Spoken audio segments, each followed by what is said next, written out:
We're back at you today with another video, and today we're going to be going over how to foam roll properly and all the things that go into that. So without further ado, let's get right into it.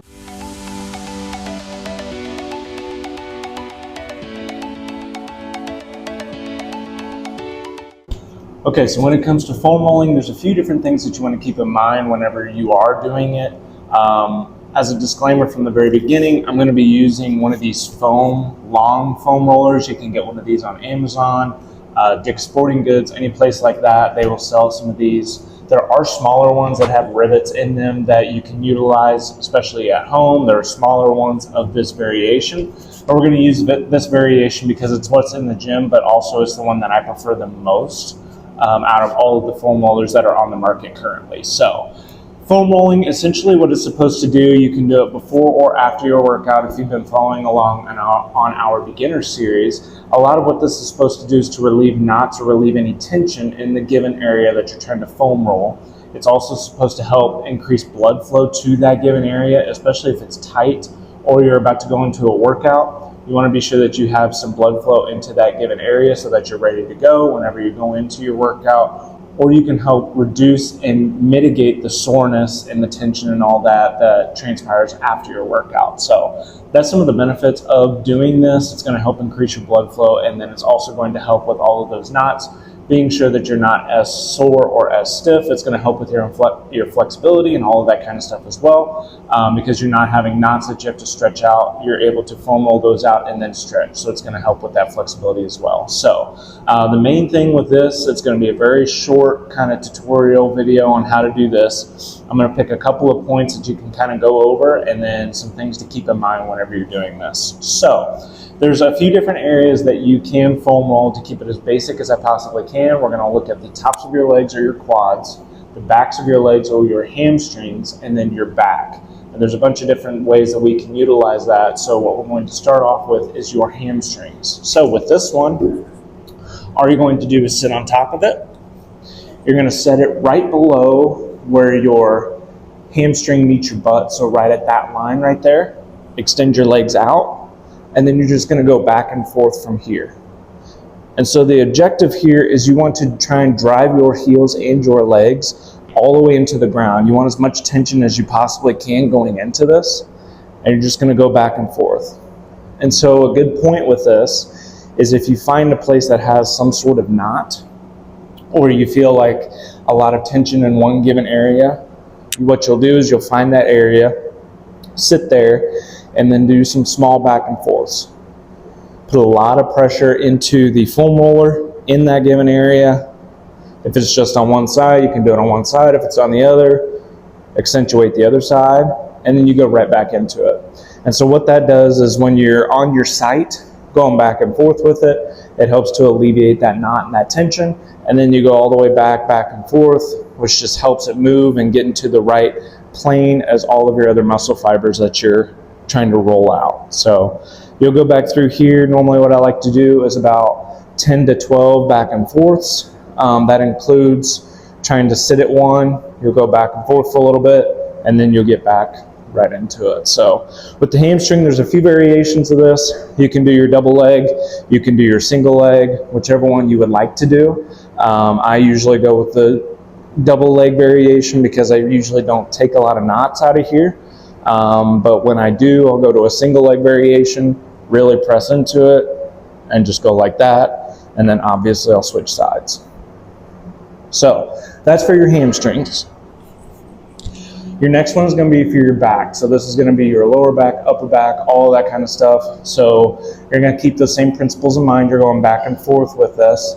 Once you find that knot or that point of contention, you're going to sit there, do small back and forth, press as much as you can into the ground to try and get as much of that knot alleviated and out as you possibly can, and then just keep it moving. So with this one, you're going to start right at your hip or right at your waist, lay back, and then you can cross. You can kind of do whatever you want with your hands here and just go up to the middle of your back and then right back down.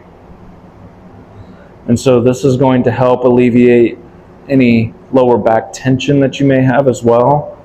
So it's good to throw this in at the beginning and at the end, but you're just going to go back and forth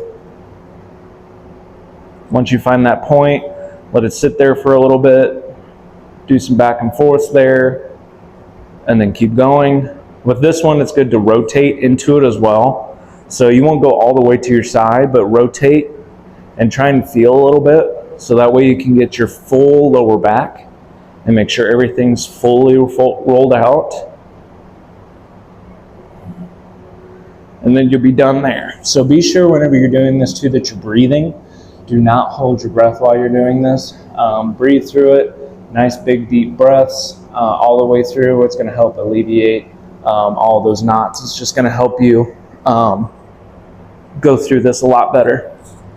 Now we're going to go into your upper back. So there's 3 different ways that you can do this because there's so many aspects to your upper back. So there's 3 ways that I like to go. I like to go palms and elbows touching. I like to go cross arm, and I like to go above my head. And so I'll do 10 passes at each, and making sure it doesn't matter which one you start with, but what that's going to do is help alleviate all different areas of your upper back, all the different muscles, the traps, the rhomboids, all of those types of things, and help just to open you up everywhere. So for this one, I'm going to start here. Your goal is to keep your palms together and try and touch your elbows together. And you'll go back and forth. It's going to get the middle part of your back or your upper traps when you're doing this.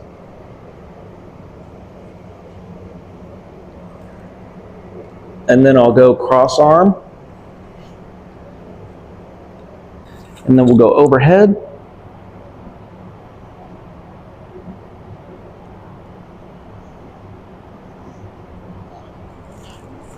And then once you finish all of those, you are pretty well and set.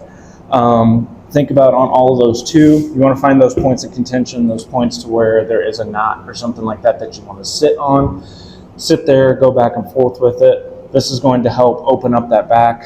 It's going to help a lot as well, especially if you have an office job or something like that to where you're hunched over. It helps to open all of that up. It helps to make sure that we can keep good posture as we go on throughout the day. So those are the 3 ones that I recommend. Usually you can just kind of get by with going cross arm, but I like to do overhead and then trying to touch here, which just helps. The last one is the one that I sit with the majority of my time when I foam roll, which is going to be the top part of my leg. This is the one where I have a lot of knots and a lot of things that I have to spend a lot of time on. So with this one, you're going to start it pretty much right above your knee on that upper part of your leg. You're going to go all the way up, right up till about your waist, and then come right back down. And so you can do this a bunch of different ways to like move you forward and back. I like to be on my forearms, where you can put your hands down and push yourself and then pull yourself back. So already here I'm feeling knots. So I'll feel one right there, really press into it, do 4 or 5 back and forths, and then I'll come back out. And I'll do a couple more, and this is really a time to where I'm trying to search for where all these big knots are. Find one, sit there, and then keep rolling out.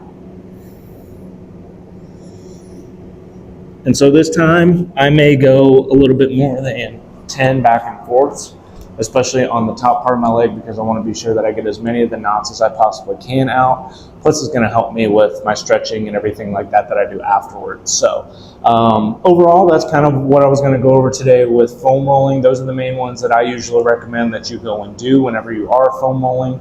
There are a few other ones that you can do, which is going to be your lats. You can foam roll your chest, you can do your calves, you can do all of that kind of stuff. A lot of those are a little bit more specific in terms of how you do them. So I like to keep it as basic as possible, especially in this beginner series. Those are the ones that I usually recommend that you do all the time, because those are the ones that are going to be utilized a lot more and worked out a lot more. You can do your stretches for all the other areas, but I do like to focus on the quads, the hamstrings, and your back as well, especially your lower back, to try and make sure that you alleviate any and all tension and things like that. So those are the ones I usually go with. So if you have any questions on those, leave them down below in the comment section. If you have any others that you would like to see, if you would like to see those other ones for chest, lats, all of that kind of stuff, let me know that as well. I can post all of that stuff up for you. So if you enjoyed it, leave a like, and we will catch you in the next video.